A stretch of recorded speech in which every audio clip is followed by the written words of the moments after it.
Once upon a time, in a magical land filled with towering trees, sparkling rivers, and rolling green hills, there lived a giant lumberjack named Paul Bunyan.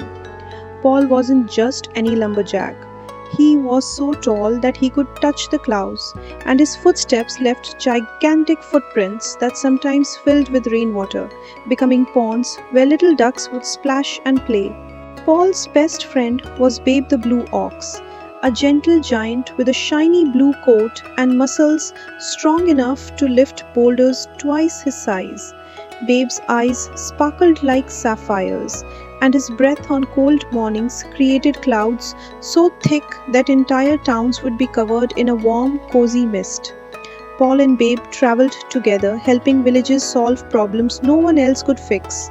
They were famous for their strength, clever ideas, and kind hearts.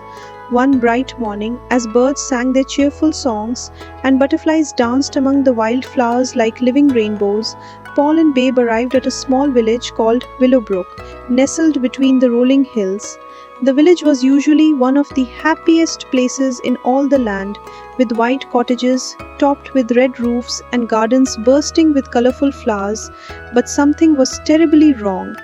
The night before, a fierce storm had swept through the valley like an angry dragon, destroying the village's three wooden bridges and filling the river with fallen trees, giant rocks, and muddy debris.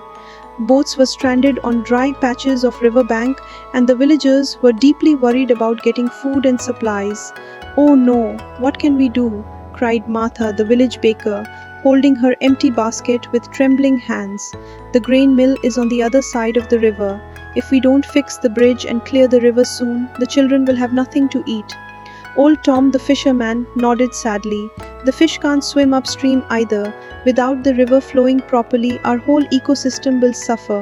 Young Sarah, who was only 8 years old, tugged on her mother's apron. "Mama, will the animals be okay? The deer and rabbits usually come to drink from the river." Paul scratched his enormous head, making the trees around him sway like tiny twigs, and then smiled his big, friendly smile. "Don't worry, friends. Babe and I can help.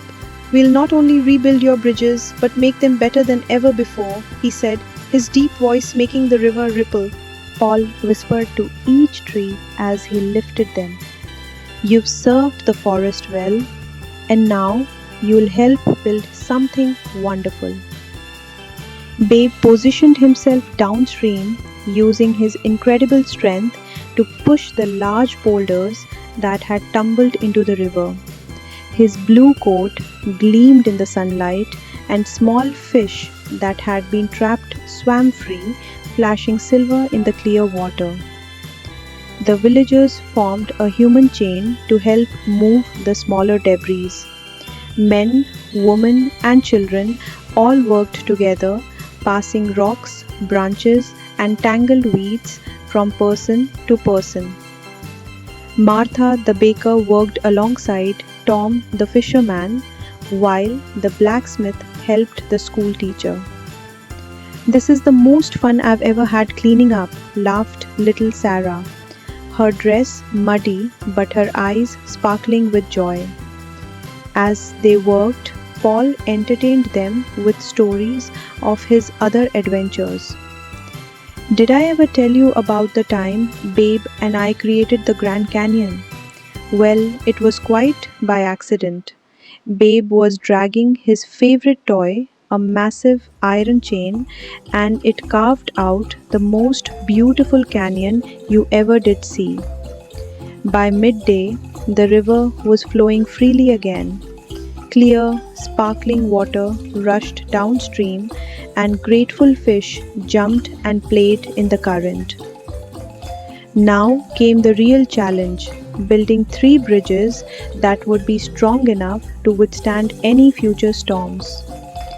Paul began lifting enormous logs from the cleared debris, each one carefully. The first bridge was simple but sturdy near the mill.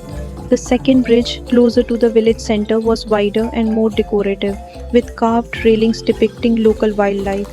But the third bridge was Paul's masterpiece, a gentle arch that rose high above the water, with intricate patterns telling the story of the village and beautiful pillars topped with lanterns. Just as the third bridge was nearly complete, Mrs. Penning, the village school teacher, came running with concerning news. Paul, babe, the storm didn't just affect our village. Three other villages, Oakenheart, Millfield, and Sunnydale, are facing the same problems and they don't have anyone to help them. The people there are starting to go hungry and winter is coming soon. Paul sat down on a large boulder and thought carefully. The villagers gathered around him, their faces full of concern not just for themselves but for the other communities that needed help. Then little Sarah had an idea. What if we help too? She asked in her small, clear voice. You taught us how to work together. What if all the villages work together? Paul's face lit up with the biggest smile anyone had ever seen. Sarah, that's brilliant. You've learned the most important lesson of all. Paul announced his ambitious plan to the gathered crowd. Friends, we are going to do something that's never been done before. We are going to connect all four villages with the most magnificent bridge system anyone has ever seen. Instead of building separate bridges for each village, they would create a network of connected bridges and pathways linking all four communities together. This way, villages could easily share resources and help each other. Babe volunteered for messenger duty, visiting all three villages in a single day to explain the plan and invite representatives to Willowbrook. 3 days later, Willowbrook burst with activity. Representatives from Oakenheart brought their skill in working with wood and stone. People from Millfield came with their engineering expertise. The delegation from Sunnydale was famous for their beautiful artwork and metalworking. What followed was the most incredible construction project the Magical Land had ever seen. Paul organized the work like a carefully choreographed dance. He would lift massive support beams into place while Babe positioned enormous stone foundations. Teams from each village contributed their special skills. Oakenheart shaped wooden planks, Millfield engineers calculated angles, Sunnydale artists carved decorations, and Willowbrook villagers kept everyone fed. Children from all four villages played together while their parents worked, creating friendships that would last their entire lives. They invented new games. The bridges began to take shape like something from a fairy tale. Graceful arches spanned the rivers, decorated with carvings of local wildlife. The most beautiful feature was the central meeting platform, Friendship Circle, where all the bridges connected, suspended high above the main river junction. After 2 months of incredible teamwork, the bridge system was complete. The grand opening celebration lasted 3 days with music, dancing, storytelling, and magnificent feasts. Paul made sure to recognize everyone who had helped.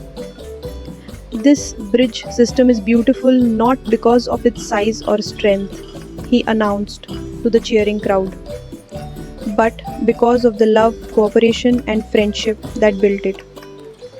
The children from all four villages had secretly prepared a surprise, a song they had written together called The Bridge of Friendship. As their clear, sweet voices rose in harmony, there wasn't a dry eye in the crowd. Babe was so moved that he let out a happy moo that echoed across the valley, and butterflies seemed to dance in the air around him. As seasons changed and years passed, the bridge system became the heart of the entire region. Markets were held regularly on Friendship Circle. Children grew up traveling easily between villages for school and play.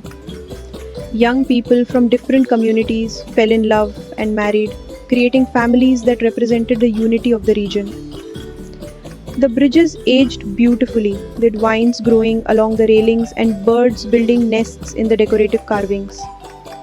Even the fiercest storms couldn't damage them. Paul and Babe visited every year, always welcomed with great celebration.